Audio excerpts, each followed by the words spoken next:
From the heart of Philly, this is CBS News Philadelphia at 11. A high-stakes showdown in the birthplace of American democracy. Vice President Kamala Harris and former President Donald Trump meet for the first time face-to-face on the debate stage here in Philadelphia. What is important is that there is a president who actually brings values and a perspective that is about lifting people up. And the problem that we have right now is we have a nation in decline, and they have put it into decline. Tonight's debate gave both candidates the opportunity to showcase their starkly different visions for America. Good evening, everyone. I'm Yuki Washington. This could possibly be the candidates' only presidential debate, and it fittingly was held in Pennsylvania, a crucial battleground state. We have live team coverage for you tonight following every angle of the debate. Our Natasha Brown and Dan Snyder are on Independence Mall. Let's start with Natasha with more on this historic night. Natasha, good evening. Well, good evening to you, Yuki. We are live here at the Independence Visitor Center along Independence Mall. Behind us, of course, is the National Constitution Center, and what a night it's been. That is where the debate was held, just steps away from where I'm standing. Former President Donald Trump and Vice President Kamala Harris met face-to-face for the first time at their historic presidential debate, seen live right here on CBS Philadelphia. Now, the debate started like this. Let's take you back just a few minutes ago as they stepped onto the stage. Trump headed straight to his lectern. Harris walked across the stage and they shook hands. The first question was about the economy, and from there the debate turned contentious and at times personal. It went off the rails when Harris called out the size of Trump's campaign rally crowds. There were clear differences also on taxes, abortion, immigration, global alliances, and democracy itself. Let's bring in CBS Philadelphia's Dan Snyder now for a closer look at what the candidates had to say during this very contentious back and forth tonight. Dan. Natasha, certainly contentious and probably the most consequential moment to date in this 2024 election. Right off the top, these two candidates went into what is probably the top issue for many voters who are out there, that being the economy. Trump hit at the high inflation numbers seen under the Biden administration. Harris went after Trump's plan to impose tariffs on foreign imports coming into the country. But both of these candidates really argued that neither one of them has an economic plan. Donald Trump has no plan for you. And when you look at his economic plan, it's all about tax breaks for the richest people. What Goldman Sachs has said is that Donald Trump's plan would make the economy worse. Mine would strengthen the economy. What the Wharton School has said is Donald Trump's plan would actually explode the deficit. I went to the Wharton School of Finance, and many of those professors, the top professors, think my plan is a brilliant plan. It's a great plan. It's a plan that's going to bring up our worth, our value as a country. It's going to make people want to be able to go and work and create jobs and create a lot of good, solid money for our country. And just to finish off, she doesn't have a plan. She copied Biden's plan.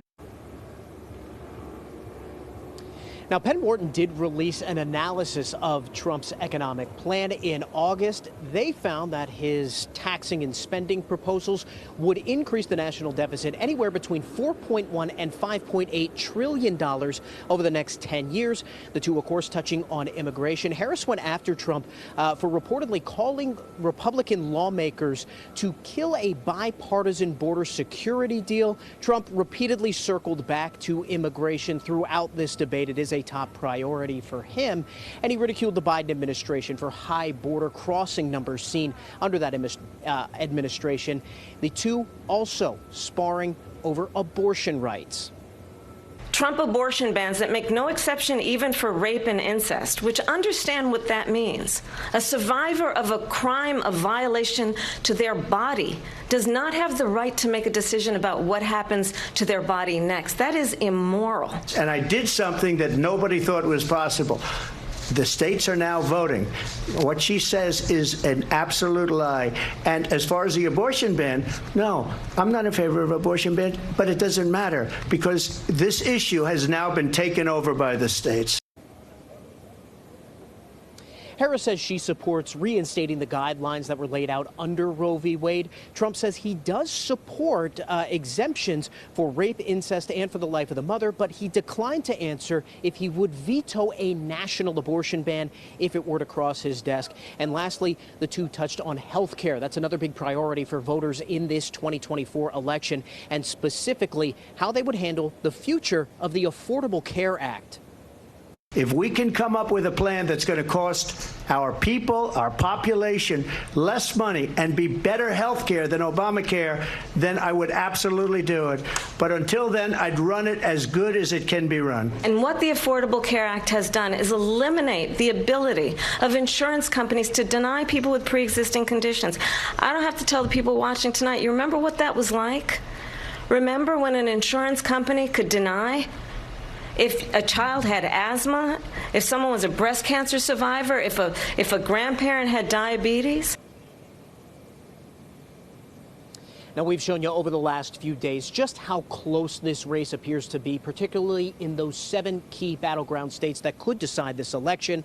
Our latest CBS News polling showing here in Pennsylvania, those two candidates are at an even 50-50 split. So in tonight's debate, even moving a few voters one way or another could be highly consequential for the outcome of the 2024 race. Natasha?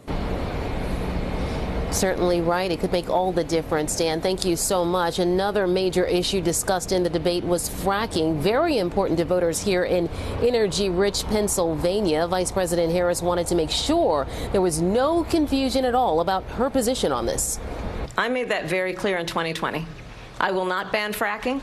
I have not banned fracking as Vice President of the United States. And in fact, I was the tie-breaking vote on the Inflation Reduction Act, which opened new leases for fracking.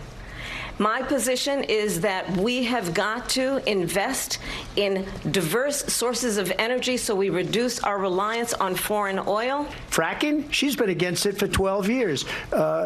Defund the police. She's been against that forever. She gave all that stuff up very wrongly, very horribly. She will never allow fracking in Pennsylvania. If she won the election, fracking in Pennsylvania will end on day one. Well, fracking did come up several times during the debate tonight. CBS News did fact-check Harris's fracking comments. She said that she was in favor of banning fracking during a 2019 town hall. However, as a presidential candidate in 2024, Harris told CNN that as president, she will not ban fracking. She said that numerous times throughout the debate tonight. Now, many folks in the area, they got together. There were lots of watch parties for the debate tonight. CBS News Philadelphia's Alicia Roberts is in Logan Square for a committee of 70 bipartisan watch party. Alicia. Natasha, good evening to you. More than 300 people gathered here at this nonpartisan watch party inside the city tap house.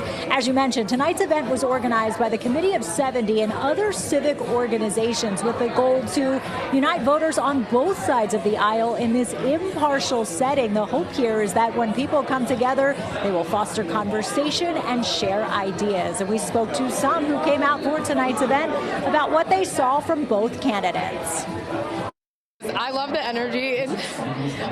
To be a little, I guess, cheeky, for lack of a better word, this is giving very much Philadelphia. We're coming together in a sense of like, collectively, we want to hear what's going on, and we're going to have a good time doing it. Well, I thought they both came out much stronger than I expected. I expected Kamala to come off really strong, like a prosecutor, and I saw that in her. And I felt she had to do that to sway the election. And I was surprised, though, however, that Trump came back stronger than I thought he would. Many people we spoke to tonight also say while they were encouraged by the turnout here, they also know that the most important step for all voters comes in November when they cast their votes and make their voices heard. For now, we are live. Alicia Roberts, CBS News, Philadelphia. Natasha, back to you.